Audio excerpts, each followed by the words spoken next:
What's going on? Today is 4 weeks after full rotator cuff repair surgery on my left shoulder. I had my second post-op yesterday.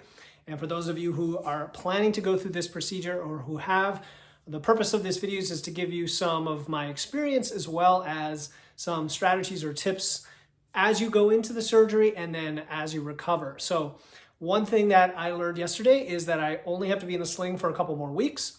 In my case, the doctor showed me a picture of what the repair looked like, and it was a little bit unique in that it was not full thickness all the way through in terms of the tear. It was actually a delaminated set of layers on the top of the tendon sheath, I guess you'd call it, that were all stripped away broadly, but not all the way deeply. So he said it was still a large repair, but that was a little bit of good news that it didn't go all the way through. But he still wanted to give it time to heal before I started to do the range of motion type exercises. So up until this point, the only range of motion I've done are pendulums. And again, he said the sling comes off in 2 weeks. Physical therapy will start next week. And physical therapy for this kind of repair can take several months in an escalating fashion, starting with assisted range of motion, passive range of motion, and then assisted and then resisted activity after several months. I'm hoping that the timeline will obviously depend on my personal capabilities and strength and how much I'm committed to the process. I'm not going to go faster than I'm supposed to, but I am going to be 100% committed to doing the things to get back to full capacity. So first of all, at home, I rarely wear the sling at all. And I've noticed in the past 2 or 3 days by doing this, the pain has actually gotten less and less faster than it had been.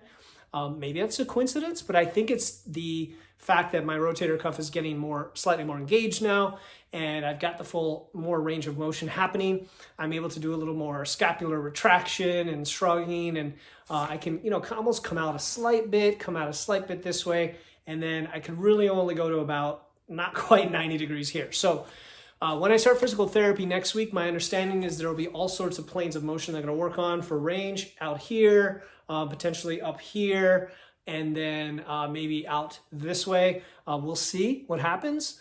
In the meantime, 2 things. If you are a lifter, keep lifting all the way up to before the surgery. A few days before the surgery, you might not want to lift just to allow for recovery.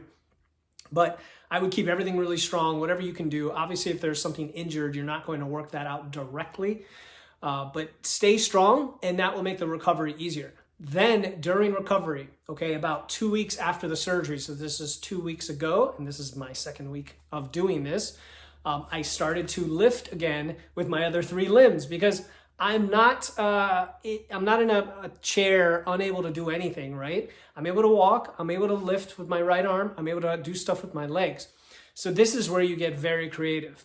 I would say if you are already lifting, to look at what kind of programming you're doing, 3-4 days, and try to structure something similar. Let's say you're doing an upper-lower split, and get really creative with the movements. So for me, that would be a lot of unilateral stuff with my right arm, things like shoulder presses or curls or lateral raises or one-arm rows, right? And then the leg workouts, you're gonna have to get creative because remember, you can't lift 45-pound plates with both hands. You can lift them with one hand hanging down. So for example, I can't use this vertical leg press because I can't get the plates up on top with just one hand. I haven't thought of a creative way to do that. I can, however, do, for example, a one-arm deadlift, which is a very interesting movement, which I've never done before. It takes a lot of stability. Not a one-leg deadlift, but a one-arm deadlift with 2 legs on the ground. And I was able to use a deadlift jack to put the plates on. And there's all sorts of ways you can get creative like that. What else? You could do stuff like a pec deck with one side for either press or chest flies or rear delt flies. For legs, you could do leg extensions, leg curls. You could do leg presses if you're in a gym and there's a machine where you could easily sit in the machine.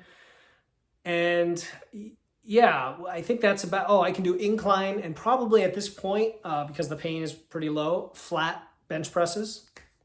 Plenty of arm stuff and some stuff with a landmine. So landmine is really cool because You can, do some squats with a landmine with the bar on your shoulder.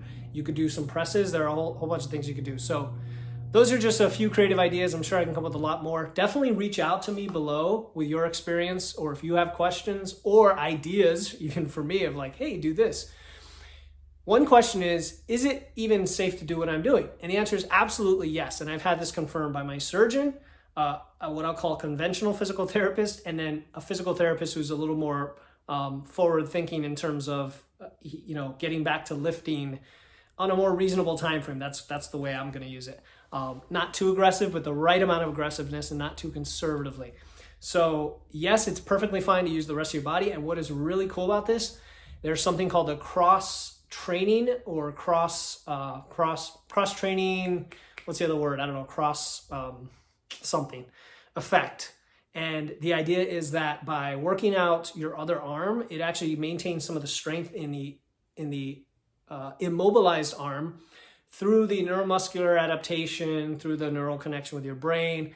And there is even a little bit of crossover, just you kind of feel it, right? Like when I do something as simple as a lateral raise, I feel the isometric contraction of my left traps. Well, it's hard to work out my left traps by using my left arm, so I'm actually getting some benefit by using my right arm. And if I wasn't doing any of this, everything would just start to atrophy. I'd start to lose muscle. I wouldn't be a very happy guy or super sane at that point.